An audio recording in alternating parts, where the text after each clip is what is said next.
വയനാട് പുനരധിവാസത്തിനായി ഏറ്റെടുത്ത ഭൂമിക്ക് ഭൂമി ഏറ്റെടുക്കൽ നിയമം അനുസരിച്ച് മാത്രമേ തുക നൽകുകയുള്ളൂവെന്ന് മുഖ്യമന്ത്രി.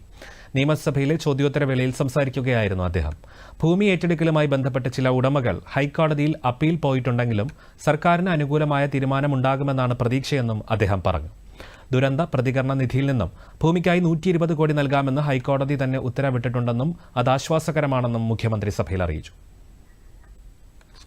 പുനരധിവാസവുമായി ബന്ധപ്പെട്ട് വീടുകൾ വാഗ്ദാനം ചെയ്ത സ്പോൺസർമാരുടെ യോഗം ഇതിനകം വിളിച്ചു ചേർത്തിട്ടുണ്ട്. നിർമ്മിക്കാൻ ഉദ്ദേശിക്കുന്ന ടൗൺഷിപ്പിന്റെ മാതൃക യോഗത്തിൽ അവതരിപ്പിക്കുകയുണ്ടായി. പുനരധിവാസ പദ്ധതികൾക്ക് എല്ലാ പിന്തുണയും സ്പോൺസർമാർ വാഗ്ദാനം ചെയ്തിട്ടുണ്ട്.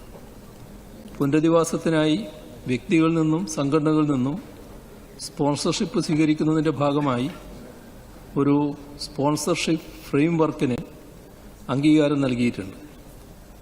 സ്പോൺസർഷിപ്പ് പ്രകാരം ലഭിക്കുന്ന തുകയ്ക്കായി ഒരു ഡെഡിക്കേറ്റഡ് ബാങ്ക് അക്കൗണ്ട് തുറക്കുന്നതിനും അനുമതി നൽകിയിട്ടുണ്ട്. ദുരന്തത്തെ അതിതീവ്ര ദുരന്തമായി കേന്ദ്ര സർക്കാർ പ്രഖ്യാപിച്ചിട്ടുണ്ട്. ഇതിന്റെ അടിസ്ഥാനത്തിൽ കൂടുതൽ ധനസഹായം എംപിമാരുടെ വികസന ഫണ്ടിൽ നിന്നുൾപ്പെടെ ലഭ്യമാകുമെന്നാണ് പ്രതീക്ഷിക്കുന്നത്.